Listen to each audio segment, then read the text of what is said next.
我同你死過，我同你嘈交，我潑婦鬧交。你知唔知咧？如果一個人啊，成日將自己嘅情緒收埋咧，嗰啲唔係叫情緒穩定，嗰啲叫恐怖。正常人係有七情六欲，係好應該將你嘅七情六欲好順攤，遇到咩事我就俾點樣嘅反應，呢啲先叫做正常嘅情緒反應。因為好多人咧以為情緒穩定咧係遇到事情算啦，退一步海闊天空，四大皆空。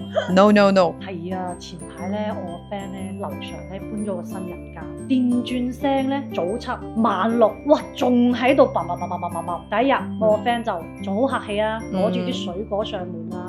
師傅啊，物業咧規定咧5點鐘就收工噶啦喎，而家6點，然後個工頭咧好爽爽話 OK， 聽日實改。哇點知週末啊7點鐘仲喺度嘭嘭嘭嘭嘭，哇我個 friend 啊真係成晚通宵想補覺，結果咧又俾人哋嘈醒，嬲到喎，直接喺個物業群度開火喎。你知唔知嗰班街坊點講？你忍下啦，裝修好正常啫。